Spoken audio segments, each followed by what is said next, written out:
तुम्हें मालूम है यतीमी का दर्द क्या होता है? मेरे हुजूर पैदा होने से पहले बाप का साया चला गया। तवज्जो है ना? पैदा होने से पहले बाप का साया, पैदा होने के 6 साल के बाद मां इंतकाल कर गई। इस हाल में हुजूर की जिंदगी गुजरी। 8 साल उम्र शरीफ हुई तो दादा भी छोड़ के चले गए। फिर जब पूरा मक्का दुश्मन था फिर चचा ने भी साथ छोड़ दिया। आपकी शफीक ज़ौजा हजरत खदीजतुल कुबरा का भी विसाल हो गया। बड़े दुखों से मेरे सरकार ने जिंदगी गुजारी। एक दिन अबू जहल ने पत्थर मारा हुजूर के। सुना है? पत्थर मारा मेरे हुजूर के। सुने मैं बता रहा हूं माँ बाप क्या होते हैं, शुक्र अदा करना अगर माँ बाप है तो। हुजूर के पत्थर मारा, खून बहने लगा मेरे नबी के। हुजूर घर नहीं गए, हरम शरीफ चले गए। हरम शरीफ के दरवाजे से हजरत अमीर हमजा की खादिमा गुजरी। इधर अमीर हमजा शिकार के लिए गए हुए थे। कहां गए हुए थे? शिकार के लिए। जब आप शिकार से वापस आते थे तो बड़े अकड़ के चलते थे। आप अकड़ के चल रहे थे। इतने में लड़कियों ने देखा और कहने लगी अगर इसे पता चल जाए ना कि इसके भतीजे के साथ क्या हुआ है तो ये अकड़ ना छोड़ देगा। अभी ईमान नहीं लाए थे हुजूर के चचा, अभी ईमान नहीं लाए। जल्दी से घर आए। खादिमा ने दस्तरखान बिछाते हुए कहा, आंख में आंसू थे कि लगता है खानदान कुरैश की तलवारों को जंग लग गया है। इतना सुना, कहा हुआ क्या है? कहा तुम्हें नहीं पता तुम्हारे भतीजे मोहम्मद को माज़अल्लाह आज अबू जहल ने पत्थर मारा है। इतना सुना दस्तरखान छोड़ा, तलवार उठाई और दौड़ लगाई। लोगों से पूछा अबू जहल कहाँ मिलेगा? किसी ने बताया अपने यारों के साथ कह कहे लगा रखा है। वहां पहुंचे जहां बैठा हुआ था और गिरबान पकड़ के उठाया। उठाने के बाद कहा खबरदार तूने क्या समझा था? मेरे भतीजे को लावारिस समझा? ये कह के आपने तलवार के दस्ते से चोट मारी, उसका सर फटा, खून बहने लगा। फिर आपने कहा लोगों मेरा भतीजा कहाँ है? कहा जाओ हमने उसे हरम शरीफ में रोते हुए देखा है। अब जरा सुनना, जब हरम शरीफ में आपके चचा आए हैं, सरकार दो आलम हालत सजदा में है, रो के अपने रब से फरियाद कर रहे हैं। चचा ने आके कहा था भतीजे जरा सर तो उठाओ। मैं आ गया हूँ। मेरे नबी ने सर नहीं उठाया। फिर चचा ने कहा सर उठाइए, मैं आ गया हूँ। फिर सर नहीं उठाया। तीसरी मर्तबा चचा ने कंधे पे हाथ रख के महबूब के जब उठाया है तो क्या देखते हैं? जहां सरकार ने सजदा किया है वो जमीन आंसुओं से तर हो चुकी है। सरकार ने उठा के कहा था भतीजे अब तो राजी हो जा, मैं तेरा बदला लेकर के आया हूँ। ये कह के बाजू बढ़ाए थे। सरकार ने अपने चचा के बाजू हटाए और कहा था आज मेरा कोई नहीं है, और रो के तारीख 7 जुमले कहे थे। आका ने फरमाया था चचा अगर आज मेरा बाप होता तो किसी में हिम्मत नहीं थी जब मेरी तरफ आंख उठा के देख लेता। आज अगर मेरी माँ मीना होती तो यहाँ हरम में बैठ करके तनखा लावारिसों की तरह न रोता, मैं भी माँ की गोद में सर रख के रो देता। पता चला बाप होता है तो किसी में हिम्मत नहीं होती आंख उठा ले, माँ होती है तो रोने के लिए आंचल हुआ करता है। अगर ये नहीं होते हैं तो रोने के लिए गोद नहीं मिलती है, सहारे देने के लिए कंधे नहीं मिलते हैं। हजरत पैगंबर इस्लाम ने जैसी इतना कहा है, चचा ने बाजू फैला के सरकार को सीने से लगाया। कब तो राजी हो जा, मैं तेरा बदला लेके आया हूँ। तब महबूब ने कहा था चाचा मैं बदले से राजी नहीं होता, अगर खुशी देना चाहते हो तो फिर वो कलमा पढ़ो जो खुदा ने मुझे दे के भेजा। ये बाप होता है। माँ बाप के बगैर जिंदगी मुश्किल होती है, बहुत मुश्किल होती है। इज्जत किया करो माँ बाप की, कदर किया करो माँ बाप की। माँ बाप सबसे ज्यादा प्यार अपनी औलाद से, सबसे ज्यादा प्यार अपनी औलाद से करते हैं। आपको मैं क्या बताऊं, मुझसे बड़ी बड़ी उम्र के लोग बैठे हुए हैं, जिंदगी सबके सामने, सबके सामने। खुदा की कसम माँ बाप के प्यार को कोई क्या तोलेगा? कोई नहीं तोल सकता। जब औलाद हो जाती है ना तो बाप नए कपड़े पहनना भूल जाता है। बेटी आ जाती है तो बाप घी खाना छोड़ देता है, दूध पीना छोड़ देता है। बीवी कहती है सरताज पीते क्यों नहीं दूध, कमजोर हो जाओगे। बेटी का मत्था चूम के बाप कहता है अरे क्या जरूरत है दूध घी की, जिस दिन इसे इज्जत से रुखसत कर लूंगा उस दिन मैं दुनिया का सबसे बड़ा पहलवान कहलाऊंगा। ये बाप होता है यार। और माँ खुदा की कसम कुर्बान जाओ, माँ पर कुर्बान जाओ, तुम 1000 ऐब करो, माँ की नजर में कोई ऐब नहीं होता, कोई ऐब नहीं होता।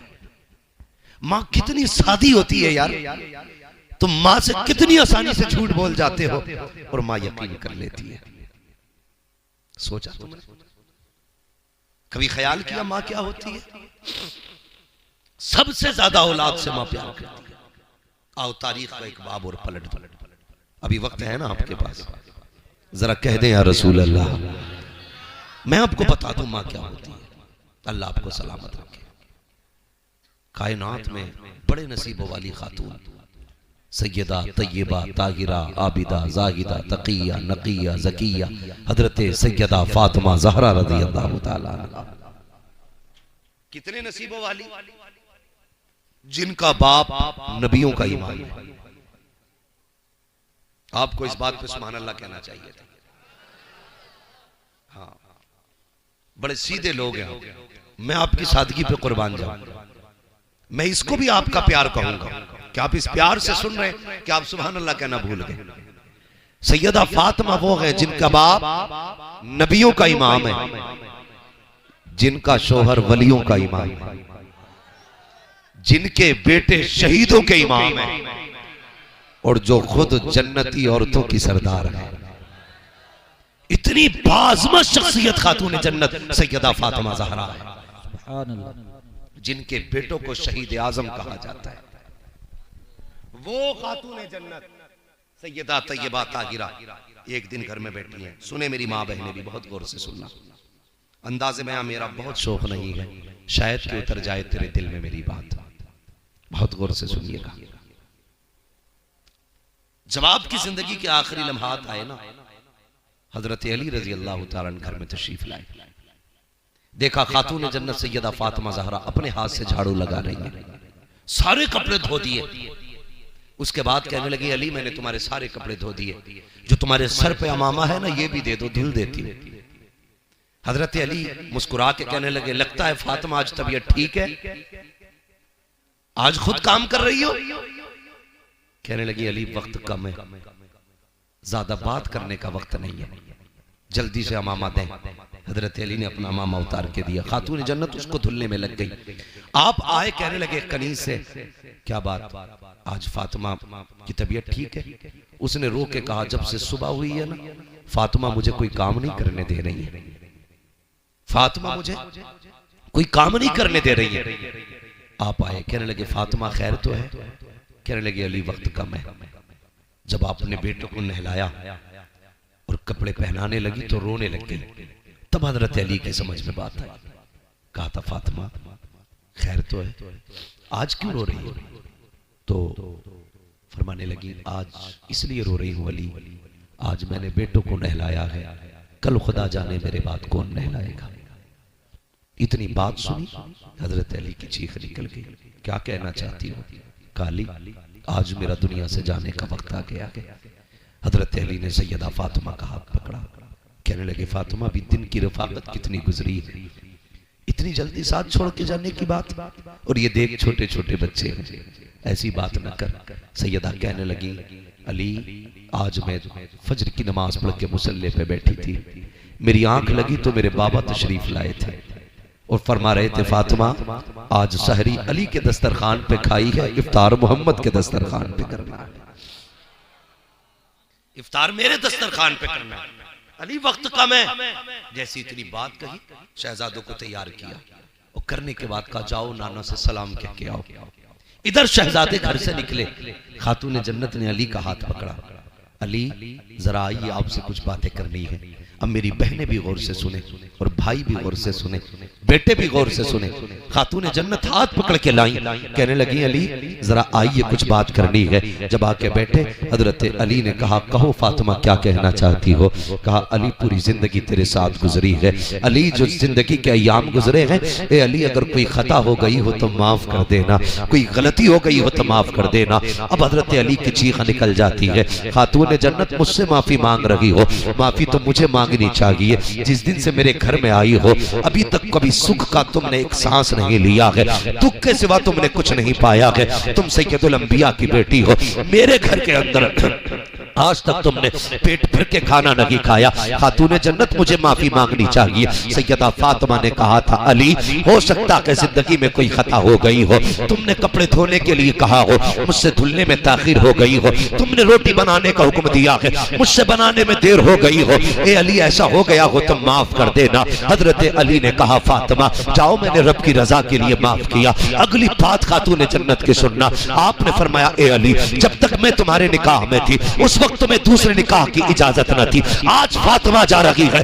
और तुम्हें आजाद करती है, तुम जिससे चाहे निकाह कर लेना। अल्लाह अकबर। उसके बाद जब तीसरी बात की बारी आई है, जरा दिल थाम के सुनना, खातूने जन्नत ने कहा था ए अली मेरे बाद निकाह करोगे, अपना घर भी बसाओगे, बीवी तुम्हारे बिस्तर पे आएगी, लेकिन ए अली जहां 29 रातें अपनी बीवी के साथ गुजारा करो, एक रात मेरे बच्चों के साथ गुजार लिया करना।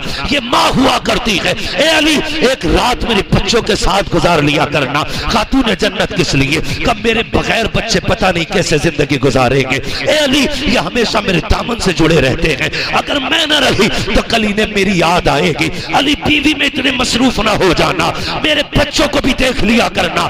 ये माँ होती है, जाते जाते बच्चों का ख्याल करती है। और खातून जन्नत ने कहा था ए अली तुम्हें दूसरी बीवियां मुबारक हो, लेकिन कभी मेरी याद आ जाया करे तो कब्रिस्तान भी आ जाया करना अपनी फातिमा से मुलाकात करने के लिए। फातिमा इंतजार करती रहेगी। अल्लाह अकबर। इधर ये बात कही है, उधर शहजादे दौड़ते हुए आ जाते हैं। माँ ने बेटों को देखा, अरे शहजादे इतनी जल्दी? कहा हाँ। कहा किस लिए? कहा हुजूर के रोजे पे गए। अंदर से आवाज आई शहजादो नाना तो फिर भी मिल जाएंगे, लेकिन माँ नहीं मिलेगी, जाओ माँ की खिदमत में चले जाओ। हमने कहा ये क्या मतलब है? तो कहा था तुम नहीं जानते हो, माँ का दुनिया से जाने का वक्त आ गया है। हमने कहा आप कौन है? कहा मुझे इब्राहिम खलीलुल्लाह कहा जाता है। कहा किस लिए आए हो? कहा मैं ही नहीं बल्कि सारे नबियों की रूह हजरत फातिमा की रूह के इस्तकबाल के लिए आई है। नारे तकबीर, नारे रिसालत, मसलके आला हजरत उलमाए अहले सुन्नत हजरत मुफ्ती हम्मद रजा साहब क़िबला। नारे तकबीर। मौत की आगोश में जब थक के सो जाती है माँ, तब कहीं जाकर के थोड़ा सा सुकून पाती है माँ। अल्लाह। पूरी जिंदगी माँ औलाद के नाम कर देती है, बाप पूरी जिंदगी औलाद के नाम कर देता है। हम कितना करते हैं उनके लिए? कुछ भी तो नहीं, कुछ भी तो नहीं यार। किया करो उनके लिए। ये बंगला, ये गाड़ियां, ये इज्जत, ये शोहरत, ये दौलत, बाप नहीं होगा तो ये सब काटने दौड़ेंगे। मेरे एक दोस्त थे, मुझसे कहते हैं मेरे माँ बाप तब थे जब मेरे पास साइकिल भी नहीं थी। आज 50-50 लाख की गाड़ी है, लेकिन बैठने वाले माँ बाप नहीं है। कहता मैं जब भी गाड़ी में बैठता हूं मेरा जी करता काश मेरा बाप होता जो मुझे कंधे पे बैठा के मेला लेके जाता था। आज मैं उसे गाड़ी में बैठा के घुमाता। इसलिए बाप है ना तो इज्जत करो, कदर करो। अपने खाने से पहले अपने माँ बाप के खाने की फिक्र किया करो। अपने खाने से पहले लोग पूछते मालदार कैसे होते हैं, मैं कहता हूं अपनी दौलत माँ बाप पे खर्च करना शुरू कर, अल्लाह तेरे खजानों में दौलत के ढेर लगा डाले। सुभान अल्लाह। इज्जतें यूं ही नहीं मिला, इसमें किसी की दुआएं शामिल होती हैं। तरक्कियां यूं ही नहीं मिला करती, इसमें किसी के रातों के सजदे लगे होते हैं, किसी की आंखों के आंसू लगे होते हैं, तब तुम कहीं जाकर के किसी मयार पे पहुंचते हो। मुनव्वर राना ने कहा था बुलंदियों का बड़े से बड़ा मकाम छुआ, उठाया गोद में माँ ने तब आसमान छुआ। खुदा की कसम माँ की गोद से बुलंद कोई शय नहीं होती है, बाप की उंगली से ज्यादा मजबूत कोई चट्टान नहीं होती है। आज ये हैं, इनकी इज्जत करें, इनकी कदर करें। कल ये चले जाएंगे, फिर नहीं आने वाले, फिर नहीं आने वाले। तरस जाओगे इस आवाज को सुनने के लिए। लड़ते हैं ना माँ बाप से, क्यों डांटते हो हमें? तुम बूढ़े हो गए हो, तुम्हें क्या पता। ना डरना, ना लड़ना इनसे। अगर ये डांटे भी ना बुरा लगता है, जवान हो, खून गर्म है, लेकिन मजा तब है, बर्दाश्त कर लो, बर्दाश्त कर लो, फिर जीने का मजा आता है। ये लाख सितम भी करें, बर्दाश्त करो, फिर देख जीने का कितना मजा है। मेरे हुजूर ने फरमाया था जिससे बाप या माँ इस हाल में दुनिया से गए कि वो अपनी औलाद से राजी थे, फरमाया जब क़यामत का दिन होगा सारे लोग मुझे तलाश करेंगे, मैं उस खुश नसीब शख्स को तलाश करूंगा, मैं उस खुश नसीब शख्स को तलाश करूंगा। फरमाते अगर वो मुझे मिल गया, वो फरमाते मैं ढूंढ लूंगा। उस्ताद ज़मान अल्लामा हसन रज़ा ने कहा था, अजीज बच्चे को माँ जिस तरह तलाश करे, खुदा गवाह है वही हाल आपका होगा, खुदा गवाह है वही हाल आपका होगा। हुजूर फरमाते मैं पंजों के बल उठ उठ के देखूंगा कोई मेरा उम्मती जन्नत से रह तो नहीं गया। लाओ तो कोई ऐसा प्यार करने वाला यार, लाओ तो ऐसा लाड़ करने वाला कोई। कहते मैदान क़यामत में मैं पंजों पे उछल उछल के देखूंगा कहीं कोई ढका छुपा तो नहीं रह गया। फरमाते जिसके सीने में राई के बराबर भी ईमान होगा ना, मैं उसे जहन्नम से निकाल के भी जन्नत में दाखिल करूंगा, जहन्नम से निकाल के उसे जन्नत में लेके जाऊंगा। ये हुजूर ने कहा है। हुजूर फरमाते मैं जिसके माँ बाप उससे राजी होकर दुनिया से गए होंगे ना, फिर मैं उसका हाथ पकड़ूंगा और उसे उस रब की बारगाह में लाऊंगा और कहूंगा मालिक ये वो खुशनसीब बंदा है जिसने अपने माँ बाप की रजा हासिल की। पहले रब से बख्शवाऊंगा, फिर उसको पुलसिरात पार कराऊंगा। कहते हैं फिर अपने हाथों से उसे हौज़े कौसर के जाम पिलाऊंगा। कहते हैं फिर हाथ पकड़ के मैं उसे जन्नत में छोड़ के आऊंगा। खुदा की कसम हर शख्स ये चाहता है वो नसीब वाला शख्स मैं हूं, अल्लाह मुझे बना दे। अगर आप उस खुशनसीब शख्स की तरह बनना चाहते हो तो फिर कोशिश करना माँ बाप की खिदमत करनी है।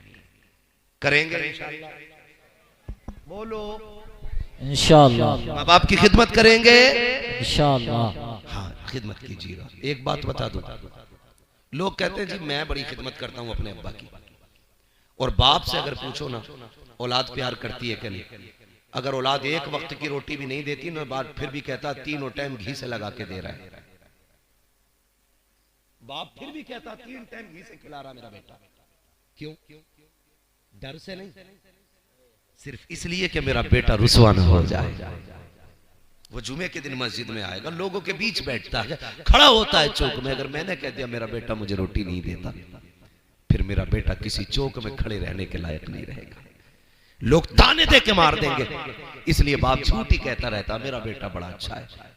लेकिन अगर समझना है ना बाप अच्छा है कि बेटा, तो सिर्फ इतना समझ लेना। सर्दी आ रही है, गांव के अंदर आदत होती है हम रोड पे आग जला होती है, कभी पराल लगा ली, कभी कंडे जला लिए, कभी लकड़ी जला ली, जो मिल जाए। कुछ नहीं मिला चप्पल ही जला ली, कचड़े वाले बन जाते, पूरे मोहल्ले का प्लास्टिक बीन लिया, सारा जलाया। और बैठे लोग मुंह काले हो गए, हाथ काले हो गए, मजा आ रहा है आपके। जब तक आगे तब तक बैठना समझ में आता है, लेकिन फिर वो मंजिल भी आती है कि आग बुझ जाती है, राख रह जाती है। देखा होगा ना, बोले अगर देखा हो हाँ। तो राख ही रह जाती है ना, तो बस लोग छोड़ जाते हैं। अगर राख रहने के बाद भी कोई बूढ़ा तुम्हें राख के पास बैठा दिखे तो समझ लेना इसकी औलाद इसकी इज्जत नहीं करती है।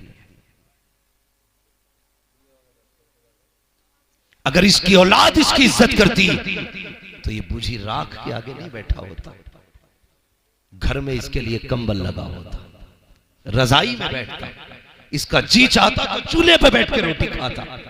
लेकिन बुरा हो उस औलाद का जिस बाप ने पूरी जिंदगी में एक छत बनाई थी, बुढ़ापे में उससे वही छत छीन ली जाती है और कहते हैं अब भी तुम घर में ही पड़े रहोगे, बाहर निकलो।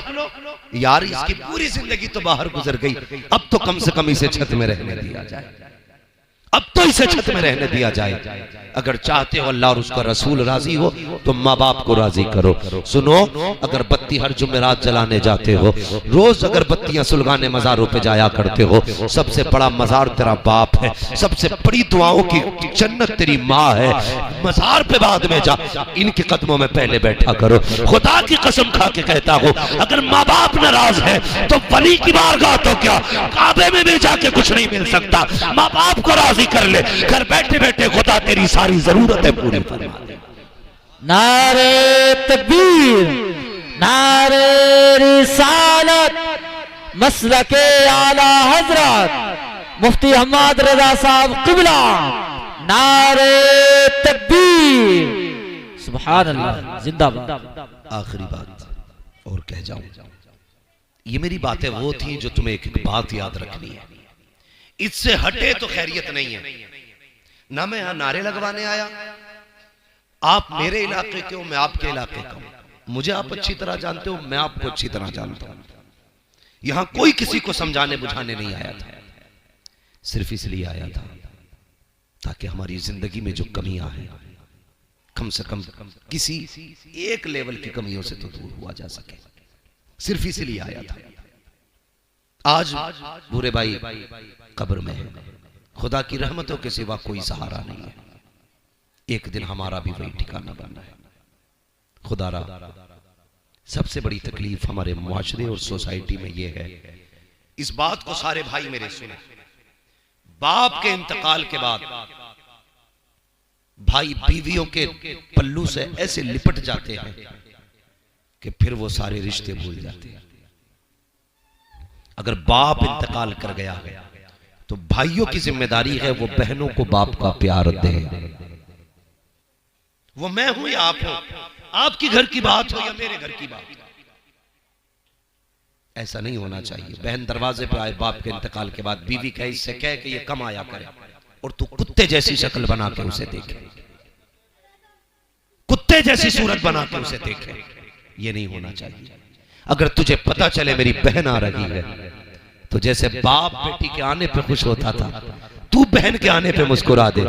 खुदा की कसम तेरे चेहरे में उसे बाप का चेहरा नजर आ जाएगा, तेरी मुस्कुराहट में बाप की मुस्कुराहट नजर आएगी। लोग कहते हैं मैंने बाप के 40वें पे 20 देगे बनवाई थी, आधे इलाके को खिलाया था। अरे लानत हो तेरे खिलाने पे, अगर तेरे अपने रूठे बैठे हैं कोई फायदा नहीं है। अगर बाप को राहत देना चाहता है तो रूठे भाई को मना ले, बाप की रूह को तसल्ली मिलेगी। रूठी बहन को मिला ले, बाप को नाराजी मिलेगा। अगर चाहता है कि कब्र में बाप राजी हो जाए, माँ की खिदमत कर ले, खुदा भी राजी हो जाएगा, कब्र में तेरा बाप भी राजी हो। वाह वाह, सुभान अल्लाह, सुभान अल्लाह, बहुत खूब, माशाअल्लाह। इंशाअल्लाह करेंगे, इंशाअल्लाह।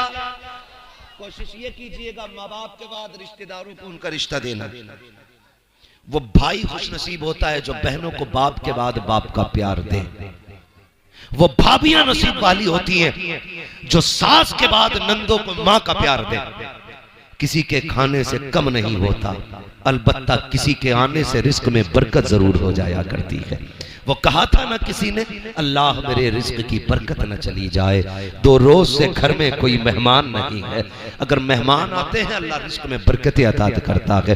बहनें लेने नहीं आती, बहनें देने आया करती हैं। जाओ, यकीन ना हो तो आजमा लेना, जिसके घर में बरकत ना हो लेकिन बेटी हो, बरकत ना हो, बहन हो, बेटी बहन को आगे बैठाना, मुसल्ला बिछाना और उसका दुपट्टा पकड़ के कहना मालिक इस बेटी का सदका अता कर दे, इस बहन की खैरात दे दे। हाथ नीचे बाद में आएंगे, खुदा की रहमतों की बारिशें पहले शुरू हो जाए। सुभान अल्लाह, सुभान अल्लाह, बहुत इंशाअल्लाह। बोले इंशाअल्लाह। अल्लाह हम सबको अपने रिश्तेदारों की कदर करने की तौफीक अता फरमाए, माँ बाप का एहतराम करने की तौफीक अता फरमाए। बुरे भाई कब्र में हैं, अल्लाह उनकी बेहिसाब मग़फ़िरत फरमाए, उनकी औलाद को सब्र जमील अजर जजील अता फरमाए। जितने भी महफिल में आके बैठे हैं मौला सबकी हाजिरी कबूल फरमाए। जिनके वालिदैन दुनिया से जा चुके हैं अल्लाह उनकी बेहिसाब मग़फ़िरत फरमाए। जिनके बाहयात हैं अल्लाह उनके बापों की उम्रों में बरकत अता फरमाए। बस जो हुए अगलात उनको माफ फरमाए रब्बे कायनात। जिंदगी ने दिया साथ, फिर होगी मुलाकात, चमन रहा फूल खिलेंगे, जिंदगी रही फिर मिलेंगे। मुसाफिर हैं हम भी, मुसाफिर हो तुम भी, किसी मोड़ पर फिर मुलाकात होगी। फकीरान आए सदा कर चले, सदा खुश रहो ये दुआ कर चले। सारे लोग कलमा शरीफ पढ़ लीजिए, ला इलाहा इल्लल्लाहु मुहम्मद रसूलुल्लाह व मा अलैना इल्लल बलाग। अस्सलामु अलैकुम व रहमतुल्लाहि व बरकातुहू।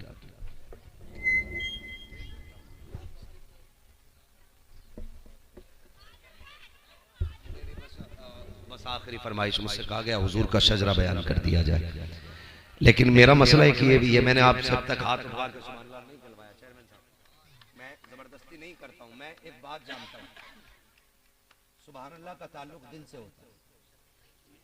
जिसके सीने में जितना इश्क होता है उतनी जोर से बंदा सुभान अल्लाह कहता है, उतनी जोर से बंदा सुभान अल्लाह कहता है।